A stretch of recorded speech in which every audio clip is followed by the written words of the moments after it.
qui se sont connectés aujourd'hui, braver les fortes chaleurs pour être là parmi nous.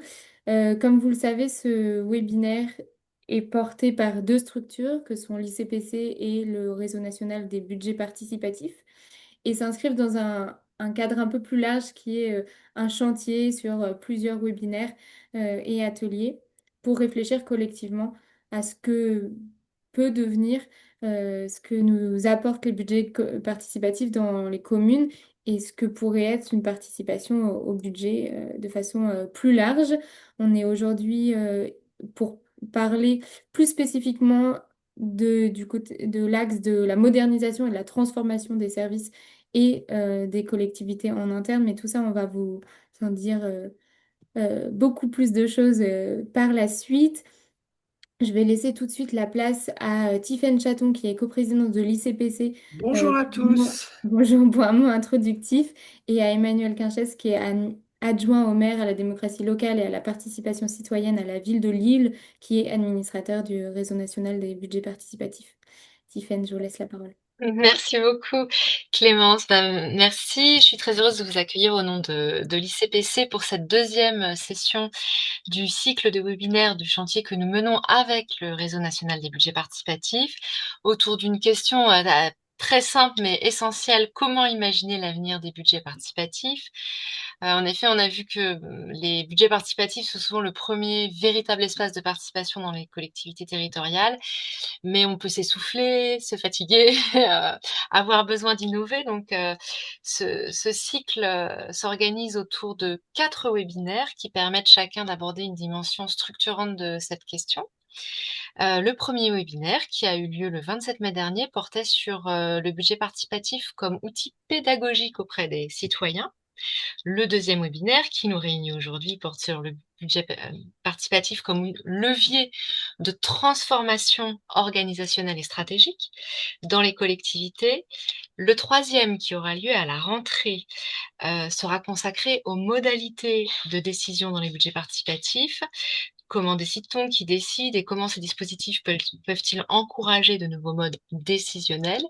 Enfin, le dernier webinaire aura lieu le 22 septembre 2026 et il portera sur la question centrale qui nous touche, je pense tous, si on pratique les budgets participatifs, c'est comment toucher tout le monde, notamment les publics éloignés, et maintenir une dynamique de participation continue.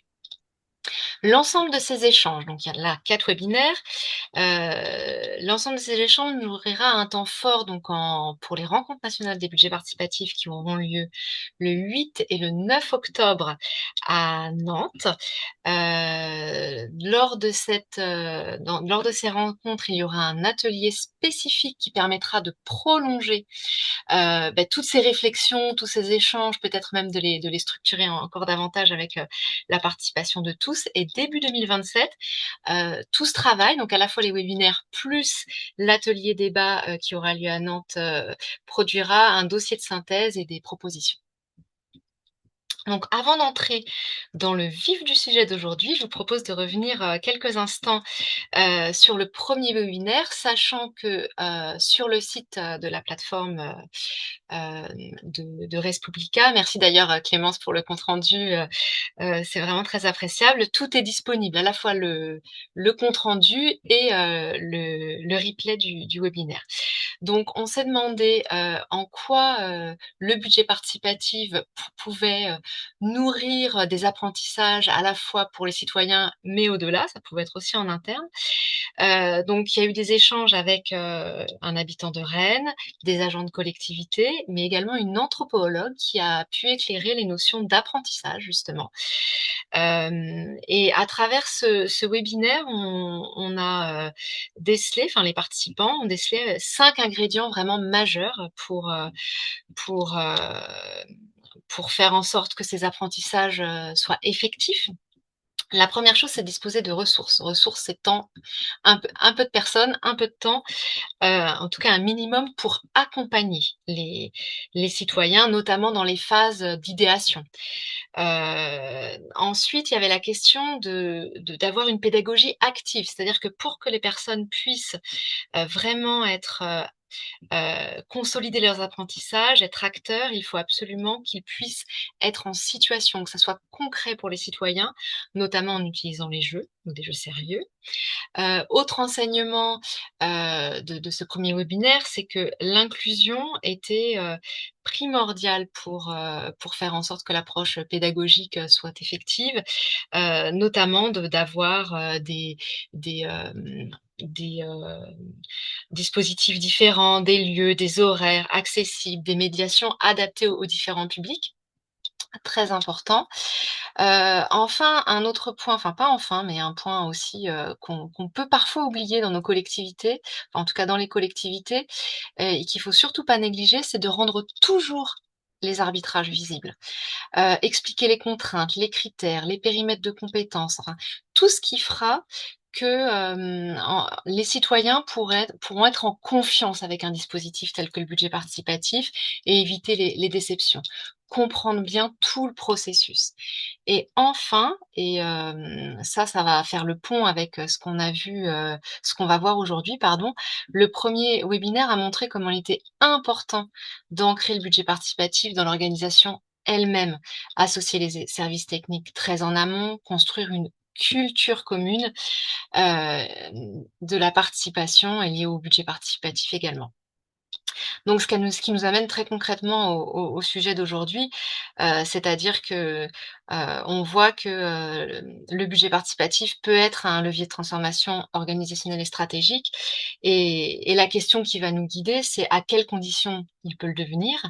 Il peut influencer, les orientations des politiques publiques à travers notamment la dimension de la transversalité, mais aussi la transformation qu'il peut, soulever en termes sur le territoire et en termes de développement local. Donc ce sont ces questions que nous allons explorer ensemble avec, nos intervenantes et intervenants, que je remercie chaleureusement et avant cela, je laisse la parole à notre administrateur Emmanuel du RNBP qui va nous présenter les résultats du questionnaire flash. Merci beaucoup. Bonjour, bonjour tout le monde. Je suis très heureux d'être avec vous aujourd'hui. Merci Clémence et merci Tiffaine de représenter l'ICPC aujourd'hui. Et on est très heureux d'organiser avec vous cette série de webinaires dont c'est la deuxième édition aujourd'hui, comme vous l'avez dit. En deux mots, moi je suis adjoint à la démocratie locale et à la participation citoyenne à Lille, mais aussi au budget participatif. C'est à ce titre que je représente la ville de Lille aujourd'hui. Ville de Lille où je vous rassure tout de suite, même si on est très au nord, aujourd'hui on est épargné par rien et donc il fait 36 degrés et notamment dans la mairie très chaud. Donc voilà, j'espère que vous êtes dans des endroits frais pour suivre ce webinaire. En un mot, la ville de Lille est pas une si grande ville en réalité. C'est une ville qui fait 230 000 habitants, mais on a un budget de 462 millions d'euros à peu près, et on a un budget participatif de environ 4 millions d'euros, sur lequel nous-mêmes on s'interroge beaucoup puisqu'on est au début d'un nouveau mandat et donc on est à la croisée des chemins. On est en train de faire le bilan du précédent budget participatif, et je suis moi-même très heureux qu'on puisse poursuivre cette réflexion avec le réseau national des budgets participatifs, car on a besoin de ressources et de pouvoir s'appuyer sur d'autres villes, d'autres expériences, et que c'est une ressource qui est très précieuse pour nous. Donc le réseau a été créé en 2022, mais nous, on en est membre depuis 2024. Vous savez qu'il rassemble des collectivités, mais aussi des assos, des chercheurs, des citoyens qui sont impliqués dans le développement et la promotion des budgets participatifs, et que c'est un endroit où nous, on trouve la ressource pour partager des expériences, pour échanger des pratiques et valoriser la participation citoyenne, puisque et notamment, je le dis comme adjoint à la démocratie, l'un de nos enjeux qui est de faire participer les citoyens, et pas seulement de les faire participer aux politiques publiques, mais aussi de les faire participer à la vie de la cité en général. Et nous, en tout cas, à Ville de Lille, on utilise le budget participatif aussi pour ça. Je reviens pas sur le cadre dans lequel est organisé ce webinaire puisque ça a déjà été dit. En revanche, je me permets de rappeler encore, parce qu'on ne le dit jamais assez, la date des rencontres nationales qui ont lieu les 8 et le 9 octobre à Nantes, et qui sera aussi un moment important dans cette série et dans ce travail. Et puis, pour pas être trop long et laisser le webinaire se tenir, puisque je pense que vous avez hâte de rentrer dans le vif du sujet, simplement vous livrer les résultats du questionnaire flash auquel vous avez répondu et que vous voyez affiché sur vos écrans. Le BP permet-il un décloisonnement de notre administration? Alors, vous êtes très nombreux à avoir répondu oui, et je pense que nous avons répondu oui aussi à la ville de Lille, puisque c'est évidemment un angle qui nous permet de travailler en transversalité et qui est assez riche de ce point de vue-là en interne. Et puis, vous avez aussi répondu à avec qui est-ce que ça vous permet de mieux travailler? Donc, la direction technique à 24%, les autres directions à 24%, une pluralité des élus à 22%, la direction générale à 15%, donc je m'attendais à plus. La direction des finances à 12%, je m'attendais aussi à plus, parce que nous, on est très en interaction avec la direction des finances sur le budget participatif. Mais en tout cas, ce qu'on peut dire, ce qu'on voit, c'est que dans la quasi-totalité de vos villes et dans la quasi-totalité des projets auxquels vous participiez, puisque vous n'êtes pas forcément tous représentants de collectivités, il y a une dynamique de transversalité qui s'opère, qui à mon sens est précieuse, mais qui n'est pas que l'alpha et l'oméga des budgets participatifs. Et puis, la dernière question, est-ce que d'autres projets transversaux ont-ils pu être mis en place suite au BP? Eh bien, pas toujours. Et donc ça, ce sera intéressant d'observer, c'est assez mitigé même, 56% non. Ce sera intéressant d'observer pourquoi les limites du BP, ou peut-être tout simplement de constater que le BP fonctionne et que parfois, il n'est pas nécessaire de le traduire par d'autres types de projets. Et un mot conclusif avant de vous laisser la parole, Clémence, pour vous dire que donc nous, on est aussi très intéressés. C'est pas évident de mettre en œuvre un BP avec un budget aussi important pour nous, en tout cas à la ville de Lille, et ça pose plein de questions. Et pour le dire de façon assez directe, une fois qu'on a mis en place les projets qui étaient en haut de la liste, qui se traduisent par plein de choses dans l'espace public qui sont intéressantes, mais qui sont pas toujours fondamentales sous l'angle des politiques publiques. On a beaucoup d'interrogations sur comment on fait évoluer ce BP et comment on continue d'y impliquer les citoyens, malgré les limites que je pense on est très nombreux à constater aussi dans le réseau. Et je pense que c'est l'une des raisons d'être de ce réseau, de pouvoir se mettre autour de la table ensemble pour trouver de nouvelles façons de mettre en œuvre des budgets participatifs. Et donc, je vous remercie pour tout le travail que vous faites et pour l'intérêt que chacun d'entre vous autour de cette table aujourd'hui porte pour ce webinaire et ce travail. Merci beaucoup. Super, merci beaucoup Et Emmanuel. je vous prie de m'excuser, je ne pourrai pas rester jusqu'au bout de ce webinaire parce que nous avons une réunion d'urgence canicule avec tous les adjoints et donc je vais devoir vous laisser en cours. Pas de souci, merci beaucoup. On a la chance d'enregistrer ce webinaire et d'en faire les comptes rendus au fur et à mesure pour venir enrichir. Vous avez compris que c'est une démarche qui s'enrichit d'un webinaire à l'autre et qui a pour vocation euh, d'agglomérer les réflexions collectives et d'aller plus loin. Je crois savoir qu'il y a plusieurs élus aussi présents parmi nous. Bienvenue à vous. Vous savez qu'on est dans un contexte de changement de mandat avec des exécutifs qui sont restés les mêmes ou des exécutifs qui ont changé. Et donc, c'est l'occasion aussi de voir comment, de cette nouvelle mandature, les budgets participatifs dans les différentes collectivités peuvent prendre des nouvelles tournures ou se développer un peu différemment. On va voir ça ensemble. Vous verrez qu'on aura tout d'abord, peut-être si on peut passer, merci beaucoup Sylvie, à la slide d'après. euh, un premier temps de table ronde où on a la chance d'avoir trois collectivités qui viendront porter leur témoignage et leur retour d'expérience, beaucoup sur des projets de l'ancienne mandature, puisque c'est aussi sur ça qu'on se basera, mais pour poser des réflexions et des premiers jalons pour la suite. Et puis aussi euh, une intervention du côté de la recherche. Donc après ce premier temps de table ronde, on aura un temps d'échange ensemble. Pour nous, c'est vraiment important de garder un temps conséquent pour échanger. On a délibérément choisi quatre retours d'expérience et quatre prises de parole à mettre en avant, mais vous êtes toutes et toutes porteuses de connaissances et de réflexions sur ces sujets-là, donc bien sûr un temps pour vous entendre. Et puis avant de conclure ce webinaire pour finir à 15 heures. Donc voilà, sur la table ronde, je vous disais la chance d'avoir quatre intervenants assez éclectiques qui portent des projets différents et dans des collectivités, des territoires différents. Donc on aura Roselyne Pétès qui est chef de projet innovation et participation à Clermont-Ferrand, Béatrice Rocamora qui est responsable participation citoyenne à Houille, Zaya Bousla, qui est chef de projet culturel à Roubaix, et enfin Thibaut Joanny, qui est docteur postdoc en sociologie et attaché temporaire d'enseignement à l'université Grenoble-Alpes. Voilà. Merci d'avance à vous quatre pour votre disponibilité et votre temps. Peut-être commencer avec Roselyne et puis on va enlever le PowerPoint pour permettre de se voir un peu mieux les uns les autres. Euh, voilà, Roselyne, vous avez accompagné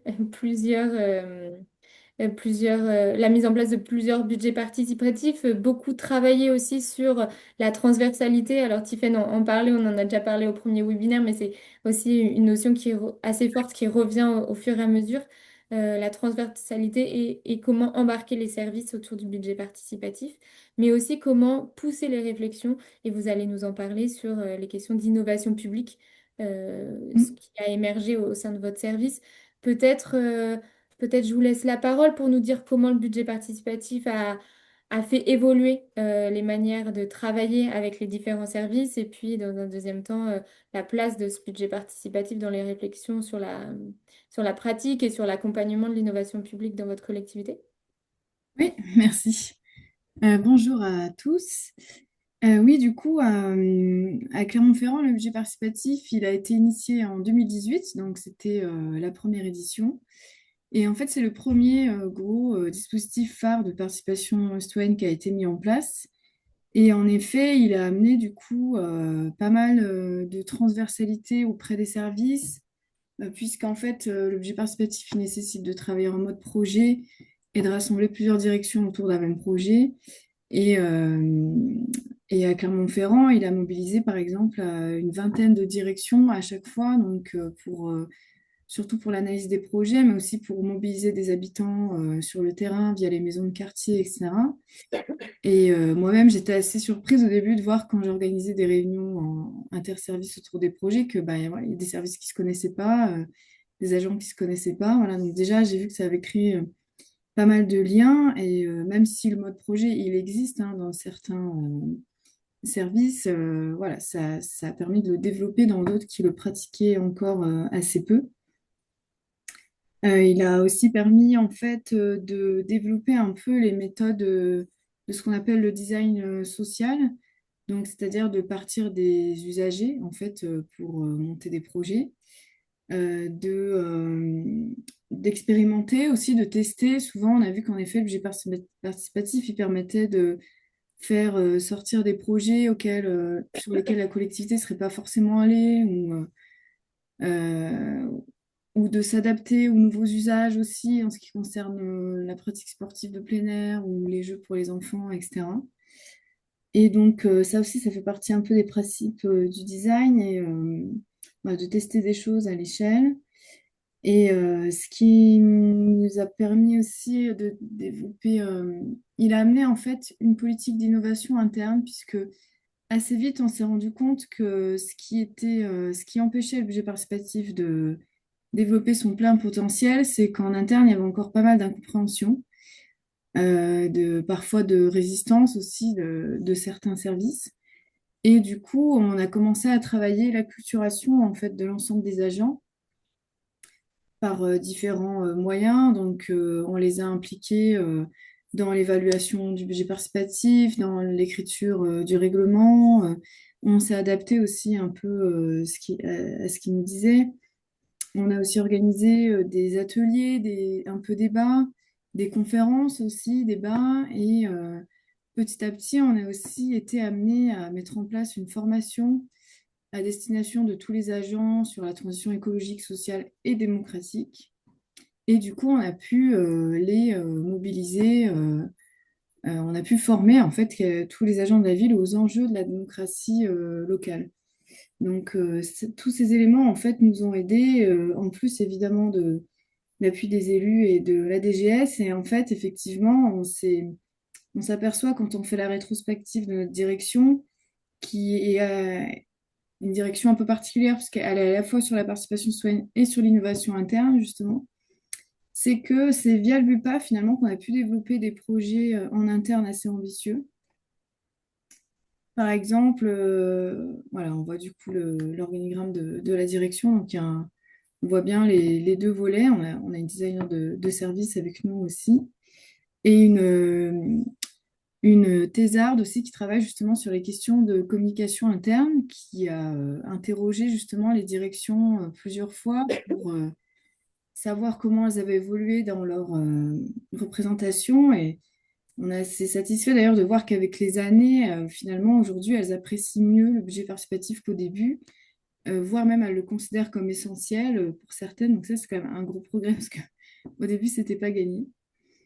Et en fait, le budget participatif, de par sa philosophie, de faire avec les usagers, d'amener des changements par la pratique, de travailler autrement, travailler avec les habitants, de changer de posture pour les agents, elle a amené petit à petit d'autres façons de faire. Et en effet, par rapport au résultat du questionnaire qu'on voyait tout à l'heure, le budget participatif, il a engendré ensuite d'autres démarches. Donc, ensuite, on a mis en place une convention citoyenne, un observatoire citoyen. Et ce qui est intéressant, c'est de voir qu'en interne, pour la participation des agents en interne, il y a aussi des outils assez similaires qui se sont développés. Donc, des conventions, des sortes de conventions d'administration, donc des conventions citoyennes pour les agents, pour construire avec eux le projet d'administration. Et en fait, on se rend compte avec mes collègues de l'innovation interne qu'on utilise à peu près les mêmes méthodes. Et en fait, ça inspire du coup l'innovation en interne aussi. Voilà ce que je peux dire pour l'instant. Super, merci beaucoup. N'hésitez pas au fur et à mesure à poser des questions dans le chat au fur et à mesure de cette table ronde. On les prendra en compte et puis surtout on pourra y revenir lors du temps d'échange. C'est vrai que l'exercice est un peu compliqué pour nos intervenants. On leur a laissé un temps assez réduit, mais voilà, n'hésitez pas au besoin. Merci en tout cas, Roselyne, pour Merci. votre intervention. Béatrice Rocomora, vous êtes du coup responsable de participation citoyenne à Houille, dans un contexte un peu différent que celui de Roselyne. Vous avez eu une comédie politique un peu précipitée, en tout cas dans dans un délai assez court avant les élections municipales pour mettre en place un budget participatif dans votre commune. Et donc, vous avez sollicité et été accompagné par l'ANCT, l'Agence nationale de la cohésion des territoires. Donc, on avait à cœur de vous poser des questions pour savoir comment s'était passé cet accompagnement et surtout euh, comment cet accompagnement a permis un exercice partagé au sein de la collectivité au vu du temps restreint pour la mise en place de ce budget participatif. Et puis aussi, peut-être comment le budget participatif, selon vous, encore une fois, permet de pallier des renouvellements des équipes d'agents et élus, tout en gardant une transformation interne. Voilà. Oui, merci beaucoup, Clémence. Donc, effectivement, à Houille, on a démarré le budget participatif fin 2024, c'est-à-dire pratiquement 18 mois avant les élections, la fin du mandat. Et donc, très vite, on s'est rendu compte qu'on avait besoin de structurer en amont la démarche si on voulait pouvoir tenir le calendrier. Et donc, on a été accompagné par Territoire d'engagement, qui est un dispositif de la NCT qui aide les collectivités en fait à mettre en place des dispositifs participatifs, je dirais durables, c'est-à-dire en aidant aussi à la transformation des organisations de manière à ce que les dispositifs puissent durer dans le temps et être reproductibles d'une session à l'autre. Et donc, cet accompagnement, il s'est traduit par le suivi régulier de rendez-vous réguliers tout au long du projet, avec des points d'étape qui nous ont permis vraiment d'être, je dirais qu'on était un peu téléguidés d'une certaine façon, mais ça a été très utile parce que du coup, on avait vraiment un fil rouge et on a été de manière très opérationnelle, pardon, accompagné par un collectif qui s'appelle Open Communities et qui est un collectif en fait qui est composé notamment de facilitateurs en intelligence collective et de designers de services. Et donc, c'est avec Open Communities qu'on a pu, en amont, délimiter le périmètre du budget participatif, vraiment en fonction le dimensionner vraiment à la taille de la collectivité et par rapport aux moyens dont on disposait aussi, parce qu'en fait, on n'était pas très nombreux pour le conduire. Et puis ensuite, de construire des outils pour le mettre en œuvre jusqu'à la phase de vote. Euh, donc en fait, ça s'est traduit d'abord par deux ateliers qui ont été vraiment essentiels, qui ont été des ateliers d'alignement agents élus, et ça, non, on l'avait jamais fait encore dans la collectivité. C'est-à-dire que ça a été un moment, au moment de la préparation, avant même le lancement, des temps de travail collectif avec les élus et les agents autour de la définition du budget participatif. Qu'est-ce que serait le budget participatif à Houille? Voilà, quel est le périmètre, sur quoi il peut porter, quelles sont les personnes que l'on veut toucher, le budget, le règlement.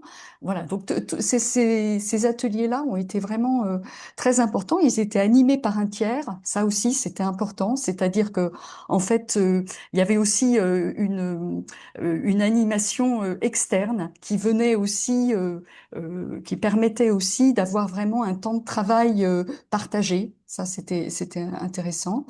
Et puis, un deuxième atelier qui a été tourné sur la mise en œuvre, les modalités de mise en œuvre. C'est-à-dire qu'une fois qu'on a défini le cadre, le montant, les grandes lignes du règlement, quelles étaient les modalités de mise en œuvre de ce budget participatif et notamment la construction du calendrier et du rétroplanning.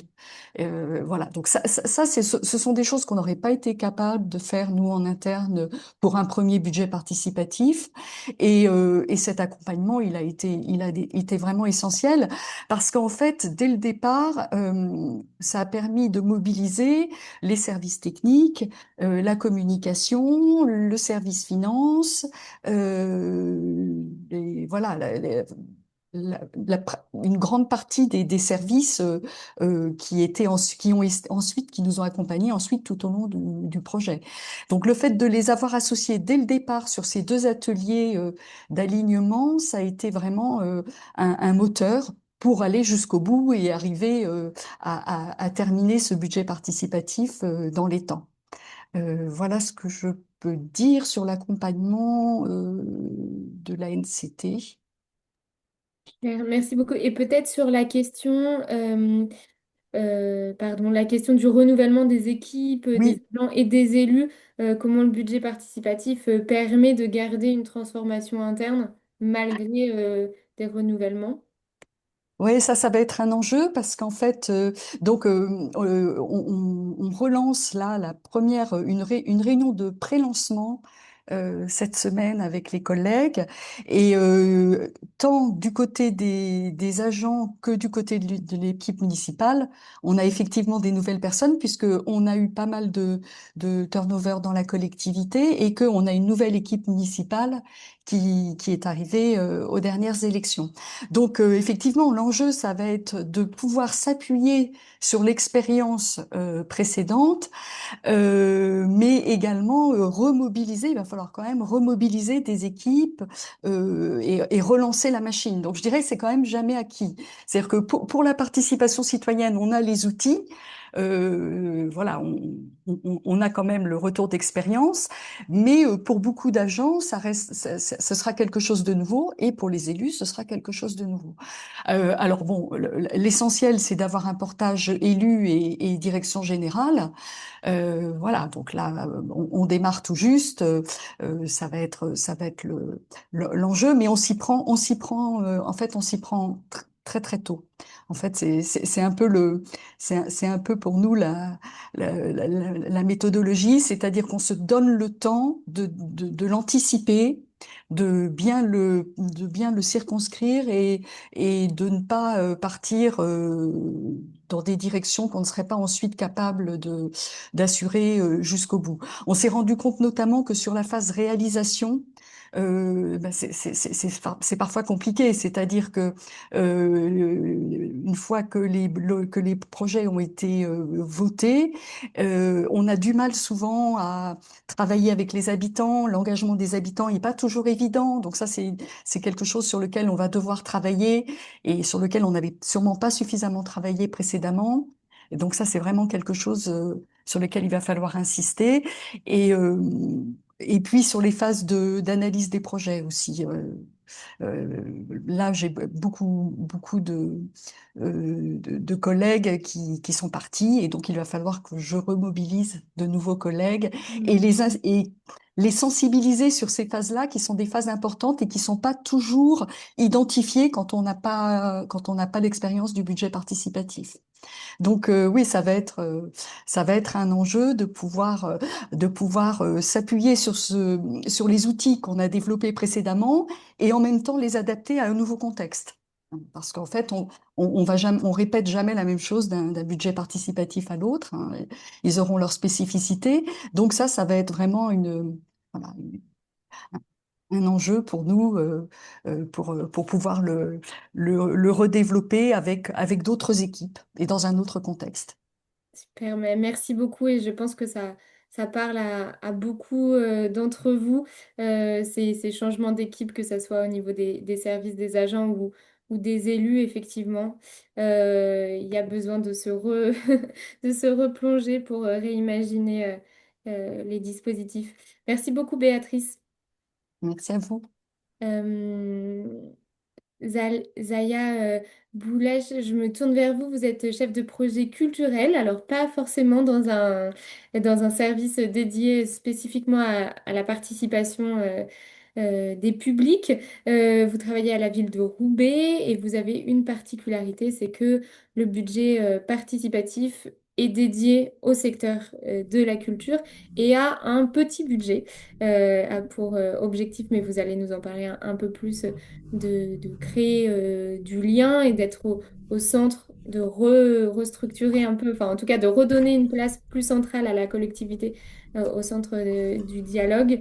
Béatrice en parlait juste avant sur la notion d'engagement des habitants. Vous êtes vraiment au cœur de ces sujets-là. Peut-être nous dire comment le budget participatif permet de renouer le dialogue avec les habitants en matière de culture, puisque c'est le sujet que vous portez, et puis également comment le budget participatif nourrit l'écosystème culturel roubaisien et un projet de territoire plus large sur ces sujets de culture. Oui, alors bonjour à toutes et à tous. Oui, je vais vous parler du budget participatif culture que la ville de Roubaix a mis en œuvre depuis 2019 déjà. Alors c'est un budget participatif, comme vous l'avez dit Clémence, un peu atypique, artisanal et humain. Atypique parce qu'en effet il concerne exclusivement le sujet culturel, donc ce sont des budgets de fonctionnement. Et aussi atypique dans sa démarche et dans les différentes étapes qui constituent ce budget participatif. Alors pourquoi on a été amené en 2019 à créer ce budget? Parce qu'on a fait un constat qu'à mon avis beaucoup de collectivités font, c'est-à-dire que on constatait qu'une certaine partie de la population ne fréquentait pas les lieux culturels de manière naturelle, spontanée, n'avait pas de pratique artistique volontaire. Et donc, au-delà des actions de démocratisation culturelle qui consistent à partir d'une œuvre ou partir d'une programmation et d'amener les publics vers cette programmation, il nous est paru important d'avoir une démarche complémentaire qui est plus de l'ordre de la démocratie culturelle, c'est-à-dire de concevoir, de compléter l'offre culturelle par des propositions qui émanent des habitants. Donc on a lancé ce dispositif en 2019 en assumant le fait que c'était franchement un prétexte pour travailler avec les habitants et créer une relation durable avec ces habitants. Et c'est en effet très intéressant parce qu'on a un peu de recul maintenant parce qu'il existe depuis 2019, c'est très intéressant d'observer la manière dont cet écosystème roubaisien a évolué au fil des années. Donc ce budget participatif ressemble à tous les autres budgets dans sa démarche, c'est-à-dire que les habitants font des propositions de projets, les projets lauréats sont financés et mis en œuvre. Sauf que la toute première étape, c'est en effet trouver ce qu'on appelle les non-publics, les habitants qu'on ne voit pas suffisamment dans les lieux culturels. Donc on a imaginé des temps collectifs pour lesquels il fallait choisir des lieux qui ne soient pas des lieux culturels, parce que forcément, ce sont des personnes qui n'y vont pas dans ces lieux naturellement. Donc ça nous a invités à imaginer des collaborations avec de nouveaux partenaires. Donc c'est déjà un premier fait qu'on peut constater et que ça a tissé des partenariats durables. La deuxième étape, c'était oui, il y a quelque chose d'important, c'est qu'on ne pouvait pas arriver pendant ces réunions collectives en sortant une fiche projet et en proposant aux habitants de remplir leur projet, leur idée ou leur projet, parce qu'on savait bien que le sujet culturel posait question, voire problème. Donc on était plutôt de l'ordre du manque de légitimité des personnes. Donc on a vraiment pris le temps et on continue à le faire, de travailler à cette légitimité, en dédramatisant le sujet culturel, en précisant que la culture est partout, qu'on n'est pas uniquement sur des sujets artistiques, et petit à petit on s'aperçoit que les gens se sentent plus à l'aise avec ces sujets-là. C'était vraiment très important de faire qu'ils se sentent à l'aise, et comme vous l'avez dit tout à l'heure, j'ai entendu le mot confiance, pour tisser un climat de confiance aussi avec ces personnes. La deuxième étape a été l'instruction des projets, avec 4 critères d'éligibilité. Rapidement, ces critères d'éligibilité, c'est qu'il faut que le projet soit innovant, il faut que le projet soit porté, parce que je ne sais pas si les uns et les autres avaient fait le même constat que moi, mais quelquefois, il y a des émulations de beaux projets qui naissent pendant les réunions, et quand le projet est lauréat, on s'aperçoit que le portage, il est fragile. Donc, c'est devenu l'un des critères chez nous, et d'accompagner, de rendre ce portage plus solide. Donc, c'est le deuxième critère. Le troisième critère, vous l'avez dit, il faut que le projet soit finançable. On a un tout petit budget de 10 000 €. Et c'est bien d'ailleurs la preuve que les habitants ne viennent pas forcément chercher des budgets. Ils viennent plutôt nous parler culture et être entendus. C'est vraiment l'enseignement qu'on a depuis ces dernières années. Et puis, le dernier critère, c'est qu'il faut que le projet soit réalisable en un an. Donc, on connaîtra les lauréats 2026 début juillet, et les projets doivent être réalisés avant début juillet 2027. Une chose importante aussi, c'est qu'on accompagne la mise en œuvre du projet. Les lauréats ne sont pas... Alors, c'est ni réalisé par les services municipaux, pour que l'organisateur reste bien le porteur de projet, mais ils ne sont pas non plus livrés à eux-mêmes. Donc, au-delà de notre accompagnement financier, on peut leur apporter du matériel, de la mise en réseau, etc., etc. Ensuite, ce qui est important pour nous aussi, c'est que quand on a une liste de projets éligibles, on rend festif en fait toute cette démarche en organisant une soirée de présentation des projets par les porteurs. L'enjeu derrière vraiment, c'est de se dire, notamment auprès des plus jeunes, venez voter, venez participer activement à la vie de la cité. Et ensuite, ça marque une campagne de vote d'1 mois. Et puis après, voilà, les projets lauréats, comme je l'ai dit, sont accompagnés. Alors, qu'est-ce que ça a changé ? On avait vraiment besoin, je l'ai dit un peu, de renouer le dialogue avec une partie des habitants qui se sentent un petit peu délaissés par une offre culturelle à laquelle ils n'ont pas participé. Donc on avait vraiment besoin de créer des outils. D'ailleurs, on a, depuis ce budget participatif, à partir de ce budget participatif, créé un outil participatif qui s'appelle les goûters culturels, qui ont vocation, et qui se déroulent sur les différents territoires, qui ont vocation justement à travailler cette écoute. Et c'est grâce au budget participatif culture qu'on a créé et qu'on a d'ailleurs déconnecté du budget participatif, créé ce temps précis, et on s'est outillé, vous l'avez dit tout à l'heure, de jeux, de choses qui nous permettent d'aller un peu plus loin dans la relation avec les habitants sur le sujet de l'offre culturelle. Et bien sûr, notre objectif, c'est toujours d'aller vers des nouvelles propositions de projets. Ce que les habitants attendent, c'est, on l'a dit, une relation durable, transparente, je l'ai entendu aussi tout à l'heure, d'expliquer le process, on prend le temps de le faire. Ça a aussi changé beaucoup de choses sur notre écosystème culturel, qui est composé en fait de 6 entités. Le politique, forcément, qui arrive avec une politique culturelle, la première entité. La deuxième entité, les habitants. qui sont concernés par cette démarche. La troisième entité, les structures culturelles, qui ne doivent pas se sentir délaissées par toute cette démarche, elles ont un rôle. La quatrième entité, ce sont tous les autres partenaires avec lesquels on travaillait plus ou moins, mais avec lesquels on a créé depuis le budget participatif des vraies stratégies de collaboration, puisque encore une fois, pour aller trouver les personnes qui ne fréquentent pas les lieux, il faut pouvoir aller sur les territoires autrement. Donc toutes ces associations sociales, sportives, de proximité. La cinquième entité, le service culture, comment est-ce que le budget participatif vient bousculer nos pratiques.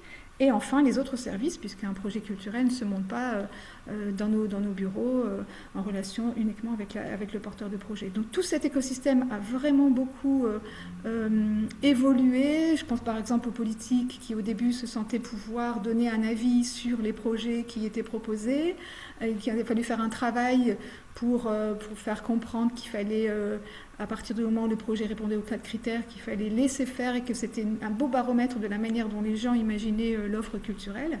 Il a fallu faire un travail avec les structures culturelles, comme je l'ai dit, pour les rassurer dans un contexte budgétaire compliqué, en évoquant le fait qu'elles auront un rôle pour qualifier dans un second temps les projets lauréats, pour venir apporter une ressource artistique quand c'est nécessaire.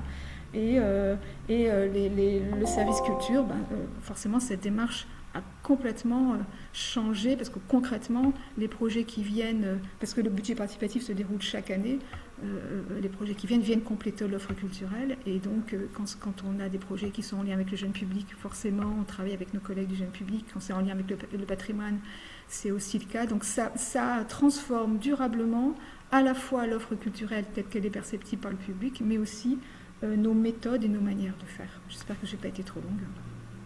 C'est parfait, merci beaucoup. Merci pour votre témoignage et je crois savoir que vous êtes attendu par ailleurs et que vous ne pourrez pas rester parmi nous. Pour le temps d'échange, n'hésitez pas si vous avez des questions avant que Zaya parte à les poser dans le chat. Peut-être qu'elle pourra y répondre sur certaines. Merci en tout cas pour ce partage d'expérience. Euh, je me tourne enfin vers Thibaut Joannick. Vous êtes, donc on l'a dit, en postdoc de sociologie rattaché à l'université Grenoble-Alpes. Vous avez donc travaillé longuement sur ces questions de budget participatif et notamment sur leur capacité ou non à transformer le fonctionnement des administrations. Et donc c'est sur ça qu'on a envie de vous entendre aujourd'hui, peut-être en lien direct aussi avec les 3 témoignages de collectivités qu'on vient de recevoir. Mais voilà, je vous laisse la parole pour nous en dire un peu plus. Merci. Bonjour à toutes et tous, et puis merci de m'avoir invité à cette discussion. Donc en effet, peut-être pour resituer d'où je parle, moi j'ai fait ma thèse en sociologie à Grenoble, et donc mon terrain d'enquête était principalement à Grenoble. Et donc là, je vais présenter une partie des résultats que j'ai vus ici à Grenoble, le BP étant un de mes terrains d'enquête, mais pas le seul. Et puis je vais essayer, oui, de réagir à ce qui a été dit un peu jusqu'à maintenant. Il faut quand même préciser, peut-être que c'est déjà su par pas mal d'entre vous, mais que Grenoble, du coup, c'est une municipalité qui a une certaine ancienneté dans des dispositifs de participation institutionnelle, dont le budget participatif. Du coup, ce que je vais dire là, je vais le dire à partir d'une enquête dans une collectivité où il y a déjà une certaine acculturation à la participation et au BP. Ce qui compte pas mal pour ce que je vais dire, mais finalement, ça donne peut-être des billes sur ce qui se passe après 10-15 ans de l'existence d'un budget participatif, c'est-à-dire ce qui est le cas à Grenoble. Euh, Peut-être revenir sur les raisons qui font que, on l'a vu dans les résultats du questionnaire, à peu près à 80%, vous estimez qu'il y a de la transversalité grâce au BP. Moi, je trouve ça hyper intéressant parce que c'est énorme comme réponse. Et du coup, peut-être la première remarque que j'aurais eu envie de faire, c'est sur finalement, pourquoi il y a les agents et les agentes s'engagent dans le budget participatif? Pourquoi alors que ça génère une charge de travail en plus? Ça n'a pas été tant discuté là, mais je pense que tout le monde partage ça. Comment ça se fait que les agents acceptent quand même? J'ai pas toutes les réponses à ça, mais je peux vous livrer peut-être 2 réponses que moi j'ai vues à Grenoble. Il y en a une première qui est que pour certains services, et là je pense par exemple à une directrice du CCAS à Grenoble, qui me racontait en entretien qu'en fait, ça lui permettait de rencontrer de nouveaux acteurs qu'elle avait pas dans son viseur. Donc, par exemple, pour elle, qui est très en lien avec un certain nombre d'associations à Grenoble sur beaucoup d'appels à projets, enfin, de relations partenariales, en fait, entre le CCS et les assos, ça lui permettait de rencontrer des plus petites assos qui n'étaient pas forcément dans son viseur.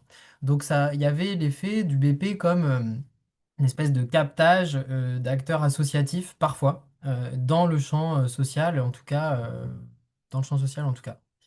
Ça, c'est peut-être un des premiers motifs d'engagement, voilà, de rencontrer des acteurs, y compris pour des agents qui sont déjà en lien en fait avec ce qu'on peut appeler un peu grossièrement la société civile. Il y a un deuxième effet que moi j'ai vu et que je trouve intéressant aussi, c'est que et qui est peut-être moins, comment dire, moins positif, mais c'est que les agents s'engagent parce que ça leur rapporte du budget, parce que ça pallie un manque de budget. Donc en gros, si je le dis un peu frontalement, ça pallie un peu parfois le manque de financement des collectivités territoriales par l'État. Et là, je vais vous citer un extrait d'entretien d'une agente qui me disait, euh, pour être complètement transparente, quand on fait nos points avec mon supérieur ou mes élus, on va même se dire, là oui, tu veux faire ça, mais on n'a pas le budget, bah, espérons qu'il y ait un budget participatif qui tombe dessus. Et donc, elle poursuit en disant, on intègre l'hypothèse qu'on va prendre des sous d'un budget participatif pour pouvoir le réaliser dans l'année suivante. Là, les fontaines à eau, ça ne nous bouscule pas, on nous donne juste de l'argent pour faire ce qu'on fait déjà. Autrement dit, là, dans les phases d'instruction et de mise en œuvre des projets, moi, ce que j'ai vu à Grenoble, c'est que les agents s'engagent aussi parce qu'ils manquent de moyens pour effectuer ce qui est en fait au cœur de leurs compétences de service public, par exemple là, l'accès à l'eau pour ce qui est de la ville. Et donc, ça fait partie des motifs qui font qu'ils participent à cette instruction. Ils espèrent en fait tomber sur un BP.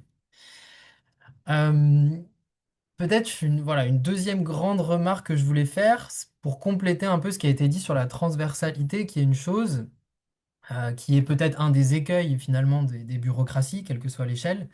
Euh, mais il y a eu un autre trait assez fondamental de la bureaucratie, c'est qu'elle fonctionne, j'apprends rien à personne, hein, avec une administration et des politiques. Et ça, c'est peut-être une limite à la transversalité que moi j'ai vue, pour parler aussi un peu des limites peut-être, c'est que finalement dans les moments de l'instruction, et ça a été dit hein, que le moment de l'instruction est un moment important qui passe un peu sous les radars parfois, ou en tout cas ouais, de la mise en œuvre, où on perd aussi un peu les gens. C'est aussi un moment où finalement, moi ce que j'ai vu à Grenoble, c'est que les agents et agentes, notamment des services techniques, intériorisaient des contraintes politiques. Chose que les élus ne voient pas du tout, hein. Ils n'intervenaient pas du tout pour transformer les projets du budget participatif. Mais toujours en entretien, des agents me disaient, bah, en fait, on fait une première phase de faisabilité, on fait un estimatif budgétaire, et c'est toujours l'enjeu de se dire, pour être transparente, me disait cet agent, est-ce que ça répond aux ambitions portées par nos élus? Et si oui, c'est quoi le coût estimé? Alors évidemment, ça, c'est pas du tout écrit dans un règlement intérieur. Et aucun élu n'a demandé à ses agents de vérifier que le projet correspond en fait à ce qui est porté par la majorité. Bien évidemment que non. Les élus en ont d'ailleurs pas conscience, ils ne le savent pas. Mais en fait, en tout cas à Grenoble, on est face à des gens qui traitent le budget participatif, qui sont majoritairement des cadres intermédiaires, on va dire, pour une partie qui ont le concours et donc dont l'éthique de travail et celle des fonctionnaires consiste précisément à appliquer ce qu'on appelle une commande politique. Et ça s'évapore pas comme ça parce que c'est un budget participatif. Et ça rejoint des résultats d'une autre chercheuse qui a travaillé sur le budget participatif à Avignon, Jessica Sainty, qui aboutissait un peu au même résultat, qui est que finalement, le BP, oui, ça permet la transversalité, mais parfois, cette contrainte politique revient plutôt par voilà, ce moment de l'instruction. Euh, et puis peut-être une dernière remarque, et je m'arrêterai là, pour revenir sur quelque chose qui a été dit aussi, c'est ce fameux mode projet. Parce que bon, la transversalité, on l'associe souvent à ça. Et là, la question que je voudrais poser, et j'anticipe peut-être un peu sur un de vos futurs webinaires, mais c'est en fait avec qui on fait la modernisation, c'est-à-dire avec qui on permet aux services d'être transversaux.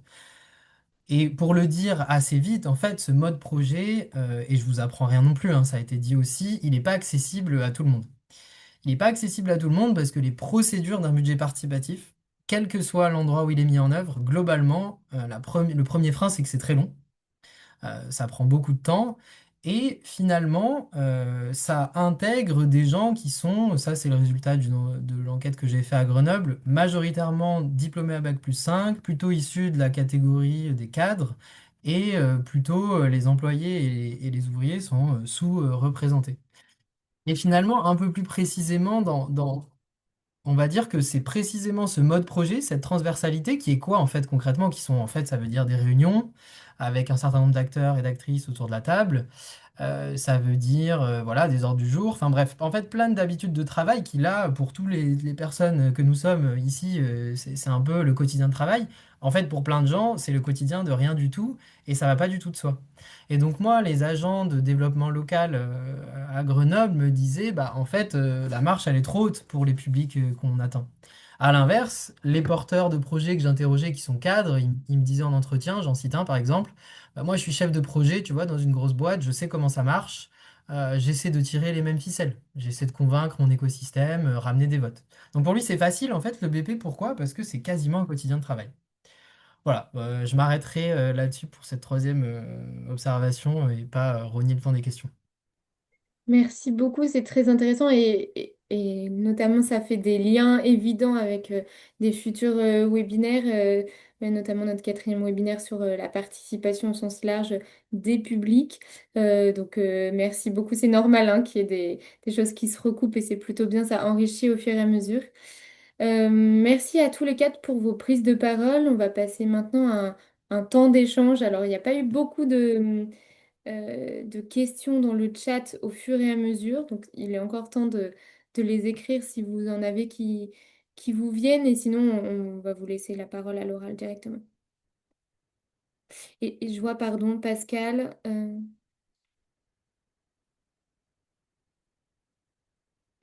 Pascal, tu voulais poser une question. Peut-être je te laisse la parole directement si c'était une question pour Thibaut.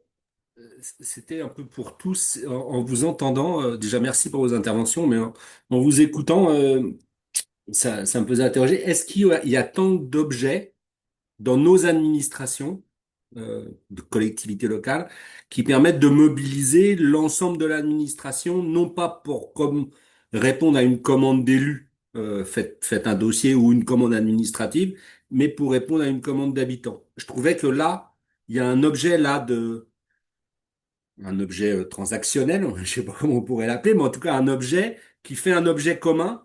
Et peut-être que la ville de Grenoble est très en avance sur la méthodologie de projet, mais pour avoir bossé dans nombre de collectivités, ça n'a pas encore imprégné partout, hein, les méthodes de projet dans nos boîtes, et notamment les méthodes de projet transversales, c'est-à-dire qui mettent en mouvement le système. Donc voilà, c'est en vous entendant dans votre diversité, c'est de se dire est-ce que le budget participatif, quand on est directeur général des services ou directeur général adjoint, ça peut pas être un alibi, entre guillemets, pour faire du commun et pour mettre en mouvement une administration qui fonctionnerait autrement que en sortant des dossiers travaillés sans les habitants ou répondant uniquement à de la commande d'élu. Voilà, c'était pour peut-être lancer le débat. Génial. Merci beaucoup. Et s'il y a des DGS, GA qui se reconnaissent et qui veulent prendre la parole, n'hésitez pas. Roselyne, allez-y.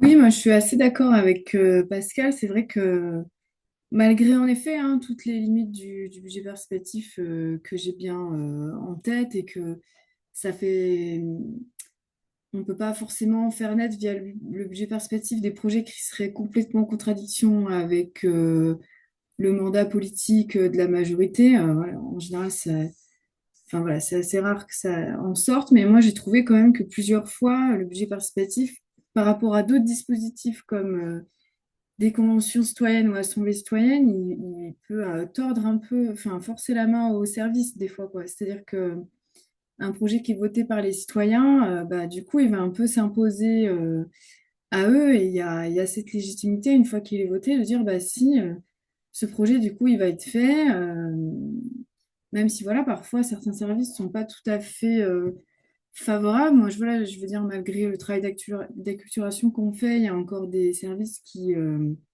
partagent pas du tout la philosophie de la démocratie participative, et des fois qui essayent de modifier effectivement les projets lauréats. Et l'étiquette BUPA permet de dire, bah non, là, vous pouvez pas faire comme vous faites d'habitude ou tout modeler comme vous avez envie. Et il faut faire un peu comme les citoyens ont demandé, même si voilà, on s'ajuste, hein, c'est un partage d'expertise. Donc, on rencontre aussi les citoyens pour leur expliquer des fois s'il y a des choses qui ne sont pas faisables ou quoi. Parfois, c'est l'inverse. Et moi, j'ai vu certains projets qui n'auraient pas été, et d'ailleurs, les agents le reconnaissent eux-mêmes, qui n'auraient pas été faits du tout comme eux l'auraient imaginé sans les habitants. Et des fois, même qui ont obligé les services à faire autrement. Par exemple, on avait un projet assez classique hein, de city-stade dans un parc, dans un QPV. Donc, c'est des jeunes qui voulaient un nouveau city-stade. Et en fait, initialement, pour le service paysage, c'était pas imaginable de faire un city-stade dans un espace vert, dans un parc, alors que c'est ce qu'ils voulaient. Enfin, ils n'avaient pas du tout les mêmes conceptions. Et il y a eu un peu confrontation. Et au bout d'un moment, moi j'expliquais aussi aux agents, mais ils ont dû rejoindre un peu la vie des usagers aussi, quoi. Donc, je trouve qu'en effet, parfois, ça permet quand même de... Ouais, moi, je trouve qu'il y a peu d'objets qui permettent d'aller aussi loin sur cet aspect, quoi. Enfin, de vraiment se dire, bah là, c'est les habitants qu'on demandé et on y va, quoi. Merci beaucoup. Claire, vous posiez une question dans le chat. Est-ce que vous voulez prendre la parole directement ou vous voulez que je la lise? Si vous avez l'opportunité d'ouvrir votre micro, comme ça sera plus...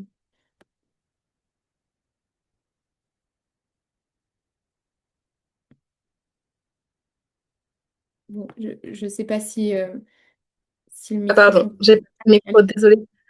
Moi, j'avais une question plus quand souvent les votants au budget participatif me venaient. Donc, moi, j'ai travaillé à la mairie de Paris et me disaient voilà, il y a un très gros budget là qui est alloué. Pourquoi ça tombe dans le budget participatif alors que ça devrait être fait de toute façon? J'ai l'impression que enfin, j'ai posé la question, je l'ai écrite un peu plus clairement, je pense, dans le chat. Comment faire pour que soit pas pris comme un maquillage un peu de participation citoyenne, alors qu'en fait, on a besoin de ce projet, il allait forcément être fait, mais justement, on va piocher dans la ligne BP pour que ça soit fait parce qu'on n'a pas les budgets autrement. Et du coup, bah, c'est mal compris par les citoyens et je trouve que ça perd l'effet. C'est un projet qui vient du bas, on l'a dit, c'est du design social. Voilà, s'il y a des réponses sur ça. Tout à fait. Bah, Thibaut, peut-être vous l'aviez observé aussi à Grenoble, mais peut-être qu'il y a des premières pistes de réflexion pour pallier ça qui ont été mises en place. Oui, bah, enfin ça rejoint, enfin je l'ai dit rapidement, mais ça rejoint un peu une hypothèse que il n'y a pas que moi qui le dis en fait, d'autres chercheurs et chercheuses qui travaillent sur la participation parfois emploient l'expression participation austéritaire. Et c'est qu'en fait c'est pas tant que la participation est pensée pour ça, elle est perçue comme ça par contre parce que il manque parfois en effet des budgets. Et là, enfin, comment dire, c'est assez difficile d'avoir une réponse dans la mesure où là, on parle de dotation globale de fonctionnement qui dépendent de l'État. Et en fait, le fait que les collectivités manquent de budget pour assurer ce qui est en fait leur compétence, est-ce qu'on peut faire quelque chose pour le fait que la participation vienne pas pallier ça? Bah, pas vraiment, parce que si je reprends l'exemple des fontaines à eau, là, il y avait aussi à Grenoble le cas des toilettes publiques. Et ça, en fait, on le voit sur un temps long. Plus le budget participatif est ancien, plus les gens en fait ont eu tendance à Grenoble à proposer des projets qui se rapprochent du cœur de service public et qui ont moins de projets dits innovants. Ça, je ne l'ai pas mesuré vraiment parce que c'est assez difficile à dire qu'est-ce qui est innovant, pas innovant, mais plutôt dans les entretiens en termes qualitatifs, on voit que globalement, bah, on se resserre, ou en tout cas on se dirige vers en fait les compétences classiques du service public. Et du coup, là, on se retrouve à cheval entre en fait des budgets participatifs en France et en Europe qui sont pensés comme des budgets d'investissement, avec un budget très réduit, versus la version sud-américaine qui était à la base décidée de tout le budget. Et dans ce cas-là, bah, c'est intéressant de dire qu'est-ce qui est prioritaire dans le service public. Or là, on se retrouve avec un budget d'investissement qui était plutôt pensé pour dire on va aller vers des choses innovantes un peu out of the box, quoi. Et puis finalement, on retombe sur des choses très classiques. Par exemple, à Grenoble, enfin, on le voit en ce moment, c'est hyper important, l'accès à l'eau. Et sur ça, je sais pas. C'est un effet qu'on voit sur le BP, mais pas que. Enfin, aussi sur d'autres dispositifs. Ouais. Hmm. C'est hyper intéressant et en effet, on a beaucoup parlé là pourquoi et comment les budgets participatifs ils permettent de décloisonner l'administration, comment ils peuvent devenir un outil central aussi pour acculturer l'administration à des logiques de transversalité. Nous, en construisant ce webinaire, on se posait aussi la question, euh, quelle place on peut donner aux directions de finances dans les dispositifs participatifs et comment on passe d'un seul choix de projet à une discussion plus large sur les arbitrages budgétaire. Et peut-être que c'est ça aussi la question de se dire, euh, avec un budget restreint de la collectivité, alors il y a des manières de faire différentes et Zaya nous l'a prouvé aussi dans un budget participatif lié à la culture, comment on fait, on crée du commun malgré un budget plus petit, mais peut-être que c'est aussi déplacer et en tout cas engager des discussions sur des arbitrages budgétaires plus large de la collectivité.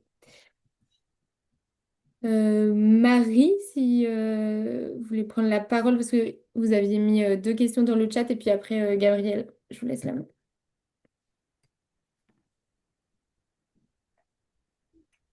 Ah, c'est deux fois la même question, mais vous pouvez... Ah, vous pouvez pas parler, très bien. Alors, votre question, qui est à l'impulsion du changement? Y a-t-il des tendances ou est-on au cas par cas selon les différentes collectivités? Est-ce qu'une personne veut répondre à cette question-là? Alors, c'est peut-être différent en fonction des collectivités qui sont présentes aujourd'hui, mais peut-être Béatrice aussi dans la mise en place d'un nouveau budget participatif qui a été à l'impulsion du changement. Puis Roselyne aussi. Oui, ben, je dirais qu'en fait, ben, au départ, c'est une commande politique hein, quand même. C'est-à-dire que c'était quand même dans la feuille de route des élus de lancer un premier budget participatif. Mais après l'impulsion, ben, bien sûr, le service participation citoyenne est quand même à la manœuvre pour mettre en forme tout ça, pour orchestrer tout ça. Et il faut que le DGS soit bien sûr partie prenante. Enfin, il faut vraiment que ce soit vraiment avec le soutien de la Direction générale des services, parce que sinon, en tant que service participation citoyenne, moi, j'ai aucune légitimité à aller mobiliser les services si j'ai pas en amont le soutien du DGS, une présentation en CODIR, enfin voire même plusieurs présentations en CODIR tout au long du projet pour rappeler où on en est et surtout communiquer sur les temps masqués. Parce que c'est ce qu'on s'était dit aussi en présentation, c'est qu'il y a des temps masqués. Et donc, pour maintenir cette impulsion là tout au long du projet, qui est toujours un petit peu long, il faut quand même que le DGS soit vraiment un soutien et accepte, enfin voilà, et comprenne que par moment, on a besoin de communiquer sur le budget participatif. Donc voilà, là, pour moi, il faut quand même que le DGS soit d'accord là-dessus. Merci beaucoup. Roselyne, vous aviez levé la main tout à l'heure. Est-ce que vous Oui, voulez... pardon.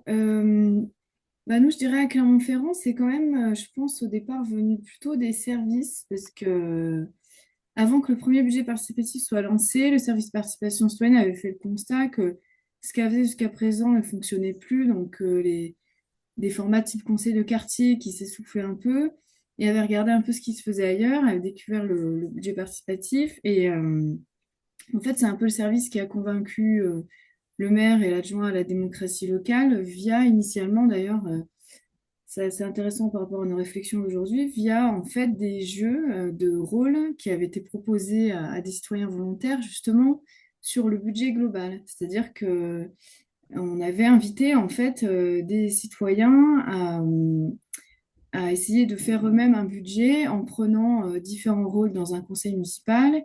Et à l'époque, la direction des finances était très en lien avec nous et avait imaginé un outil qui leur permettait de voir quelles conséquences avaient leurs choix sur le budget global. Et en fait, le maire avait été assez agréablement surpris de voir les réflexions des gens et de voir que finalement, eh ben, les citoyens, quand ils ont toutes les cartes en main, ils prennent des décisions assez proches des siennes, quoi. Et du coup, ça l'avait un peu rassuré.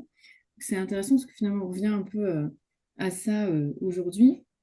Et je veux juste réagir aussi sur cette idée que, effectivement, moi aussi, j'ai déjà entendu de la part de citoyens, même des fois de services, qu'il y a des projets du BUPA qui auraient rien à faire dans le BUPA, puisque c'est des choses qui relèvent un peu de ce qui se fait habituellement, mais moi, je partage pas cet avis et je pense qu'il faut, c'est pas évident parce que il y a cette idée en effet de la part de tout le monde que les projets du BUPA, ça doit forcément être des choses nouvelles, alors que pour moi, c'est pas le cas. En fait, pour moi, l'intérêt d'un BUPA, c'est de prioriser les actions de la ville, où est-ce qu'on met l'argent, où est-ce qu'on met le budget. Et en fait, moi, j'explique souvent aux gens bah, que tout ce qui est fait au BUPA, de toute façon, relève des compétences de la ville et pourrait être fait par la ville de toute manière sans le BUPA, quoi. Mais l'intérêt, c'est de dire, bah, ça, on veut le faire maintenant, c'est d'aller plus vite sur certains projets. Mais c'est vrai que ça demande beaucoup de pédagogie, parce qu'assez naturellement, les gens se disent, bah, c'est pour des projets nouveaux, quoi. Et je suis un peu surprise aussi des services qui le voient comme un budget supplémentaire, parce que pour moi, le BUPA, c'est pas un budget supplémentaire, c'est une partie du budget de la ville, quoi. Enfin, ça ne peut pas pallier à des manques de dotation de l'État, en tout cas. Merci beaucoup. Alors, vous êtes nombreux à vouloir la parole. Gabriel et puis ensuite Anne-Valérie et Thibaut. Oui, c'était pour réagir sur la question de la nature des projets qui pouvaient parfois pallier à des manques de services publics. Je travaille à la mairie de Villejuif et donc on est entre deux éditions du budget participatif. On a tenu notre premier budget participatif sur 2024-2026. Et donc là, on travaille pour préparer la prochaine édition. Et une des questions qu'on se pose, c'est l'échelle des projets qu'on accepte. Et à mon sens, ça fait un peu écho à cette réflexion-là, puisque quand on est sur des petits montants et des petits projets, on peut peut-être, enfin, les personnes qui déposent peuvent peut-être aller chercher des solutions à des problèmes vraiment très situés.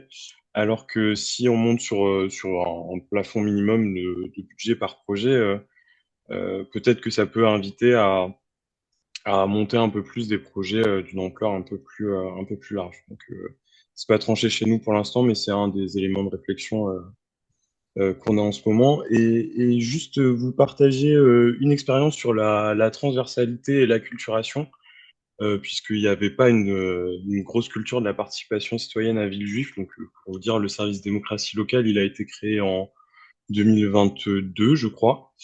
Et donc, avant le lancement du premier budget participatif, on a fait un budget participatif des agents, donc, qui a permis vraiment aux agents de se mettre dans la même position que les habitants, donc sans leur dire que ça servait à les préparer à piloter, à participer à un budget participatif habitant derrière, mais bah, le fait d'avoir joué ce jeu-là et d'avoir vu quels bénéfices ça pouvait leur apporter, ça a aidé aussi derrière à les impliquer dans la démarche vis-à-vis des habitants. Et donc ça, c'était pardon, une démarche en one shot ou c'est quelque chose qui se répète d'année en année ou de en cycle en cycle? Ouais, bah comme ça a bien marché, ça a été reconduit pour une deuxième édition. Donc la première, c'était sur de l'investissement, sur des dépenses d'investissement. La deuxième, c'est sur du dépenses de fonctionnement, lien au travail, etc., convivialité. Et ça va être reconduit. Donc le dispositif, il est devenu pérenne maintenant. Ok, merci beaucoup. Anne-Valérie, vous souhaitiez prendre la parole? Oui, je vous remercie.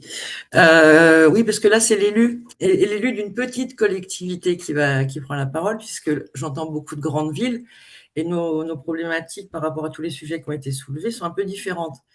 Parce que vous parliez de la DGS pour faire du transverse, etc.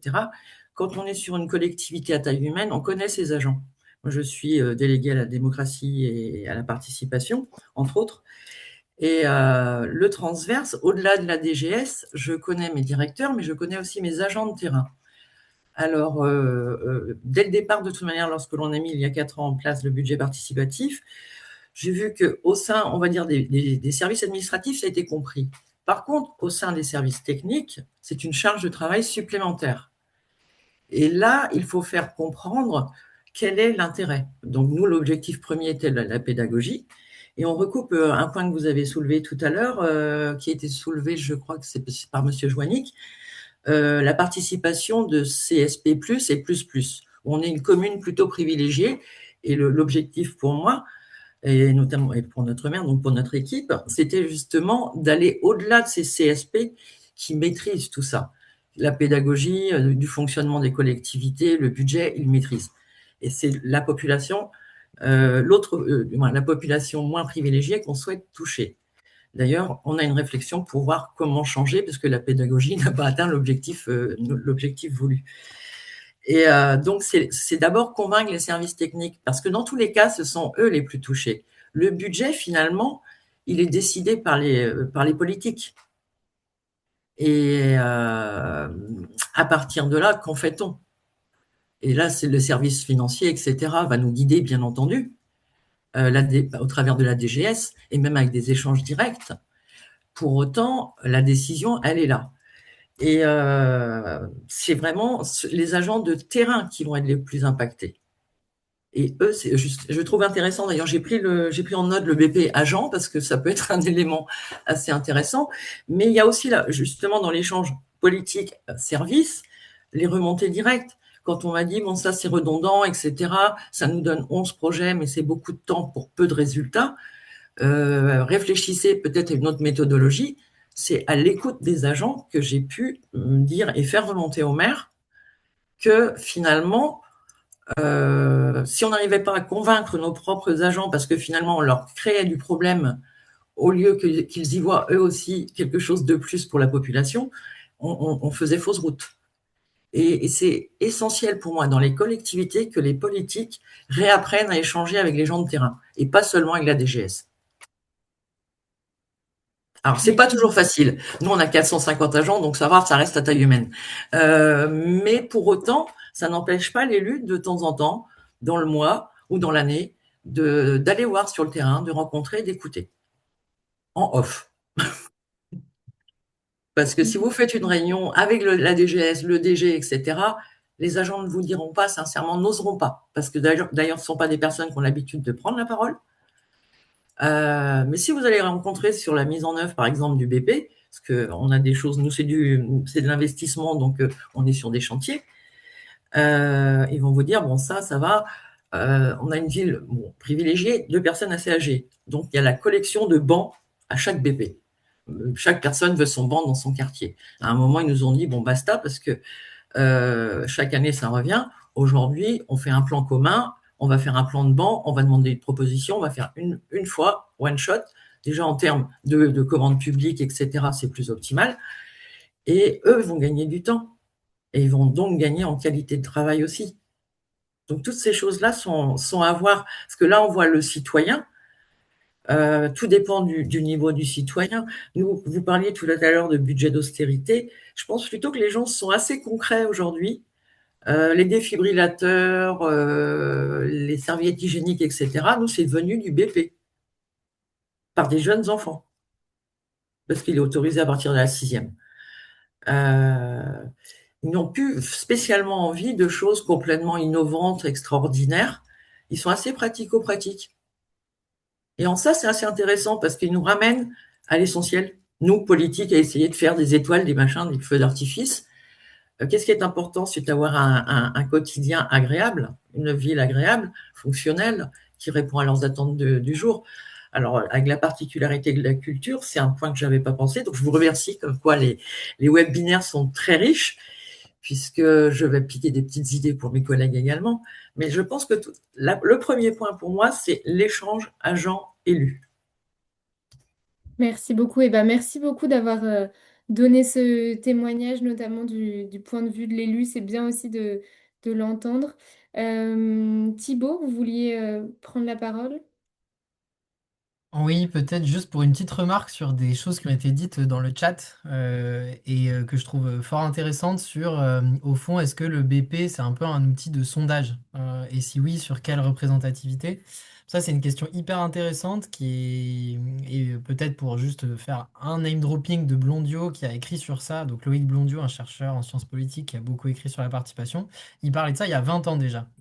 Et il disait en fait, il y a 20 ans, 25 ans même, que la participation, finalement, c'est un peu un nouveau moyen de mesurer l'opinion publique. Il dit en gros, soit on mesure avec du sondage, soit on produit une opinion publique avec la délibération.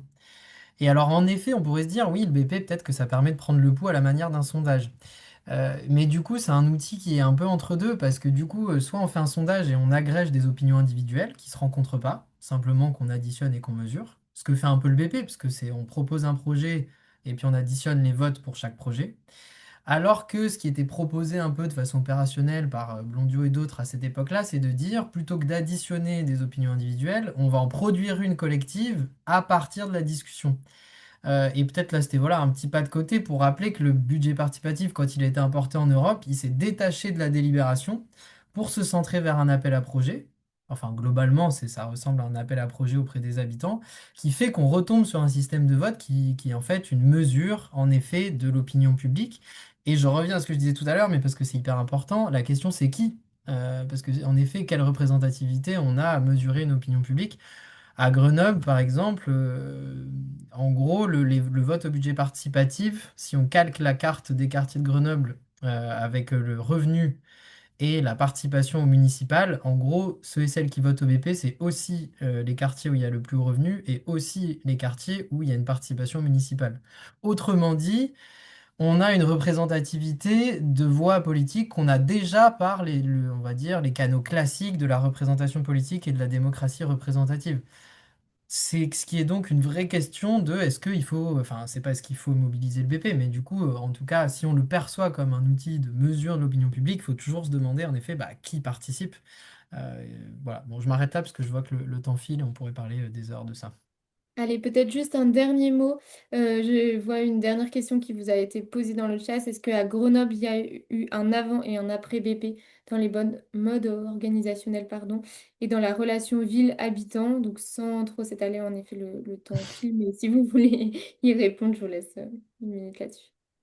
Bah, je pense que oui, il y a eu un avant-après BP, mais pas que BP. Enfin, disons qu'il y avait au premier mandat d'Éric Piolle, budget participatif, interpellation citoyenne, la première mouture qui avait été cassée par le tribunal administratif. Donc il y a eu une vague un peu de participation citoyenne. Du coup, oui, il y a eu un avant-après et en effet, il a permis, je pense, visiblement une vraie acculturation. Moi, je suis arrivé à la ville quand même quelques années après, mais ce qui est sûr, c'est que quand j'ai fait mon enquête, beaucoup d'agents et d'agentes étaient acculturés à la participation citoyenne. Donc, oui, il y a eu un effet dans la relation ville-habitant. Plus compliqué à dire, le BP à Grenoble, le vote, ça oscille entre 3 et 6% de la population. Voilà, on n'a pas parlé de ça depuis le début, mais au-delà de qui participe, c'est combien de personnes participent.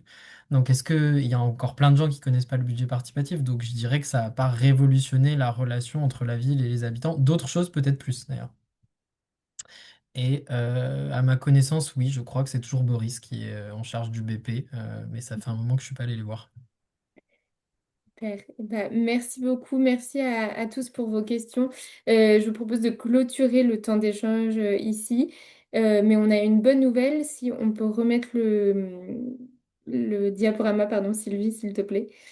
On a une bonne nouvelle parce qu'on a une manière de continuer les échanges. Alors bien sûr, la manière qui vous a été présentée, c'est de participer au prochain et au troisième webinaire qui prendra la suite sur un autre axe, pas forcément sur la transformation directe, mais aussi de contribuer en ligne. Nous, ça nous aide aussi à enrichir et à faire évoluer le chantier et les travaux de réflexion qu'on a pour poursuivre les discussions.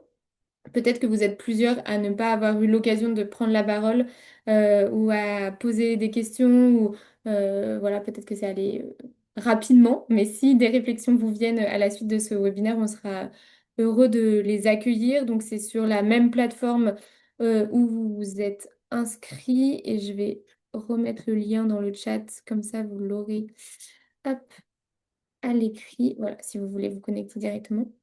En tout cas, un grand merci à toutes et tous pour votre participation aujourd'hui. On va vous redonner les dates pour les prochaines et je laisse Sylvie conclure avec un petit mot de fin de ce webinaire.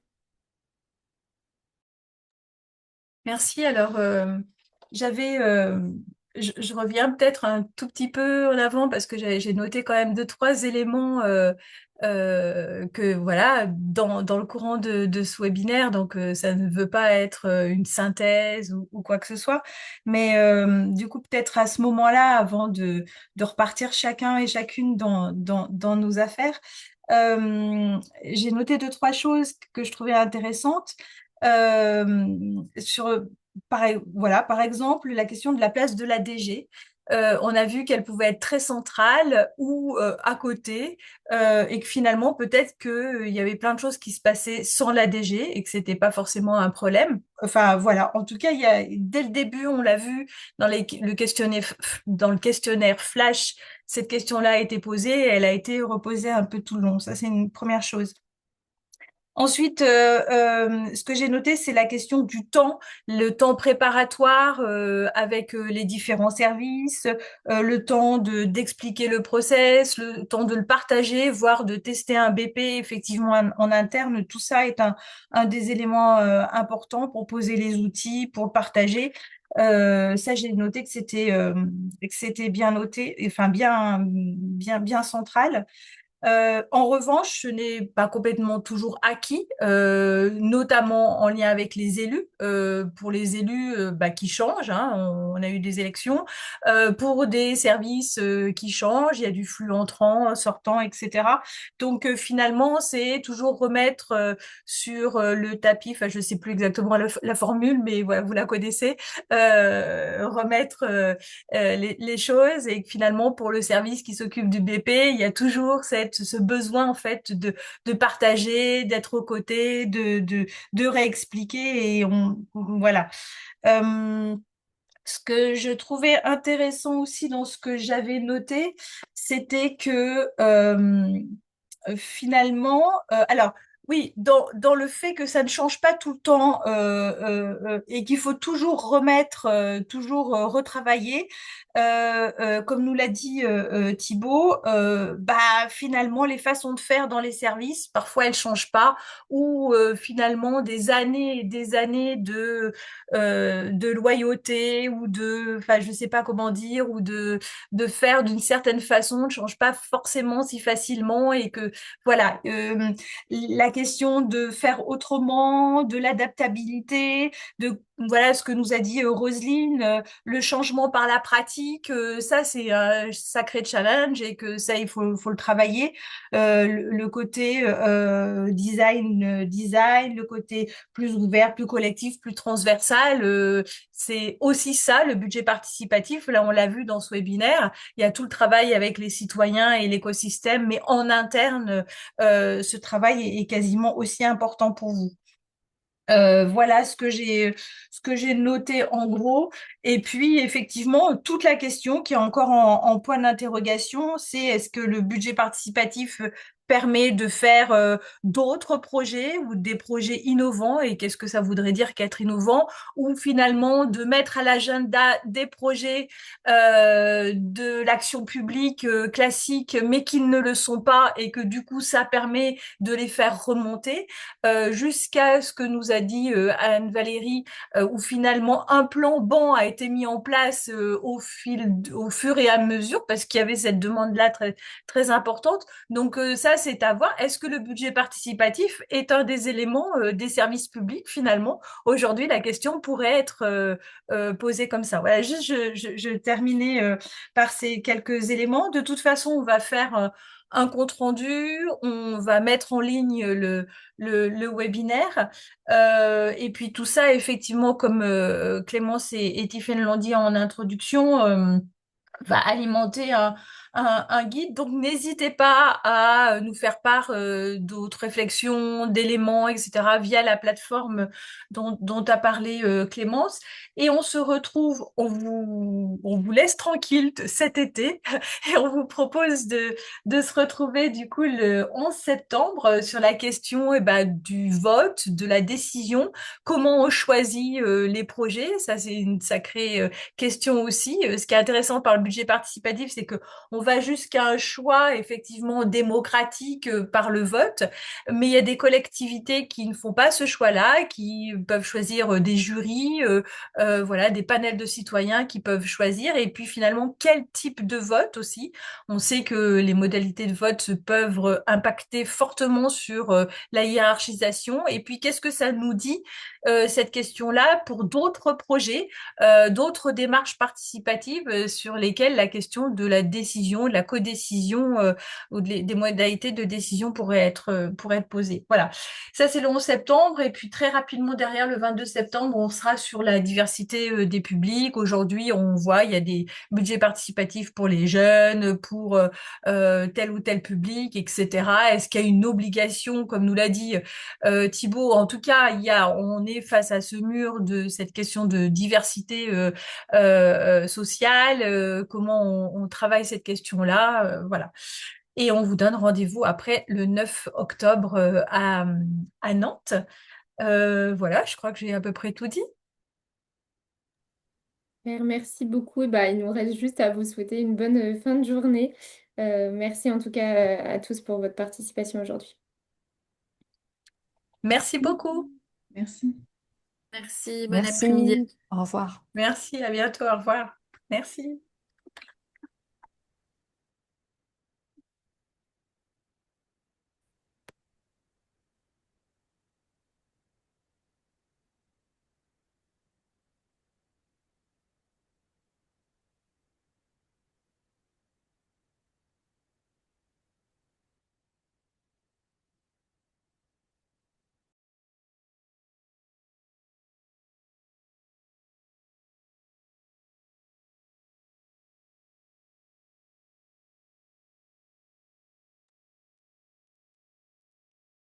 Sylvie, tu peux arrêter l'enregistrement, je pense.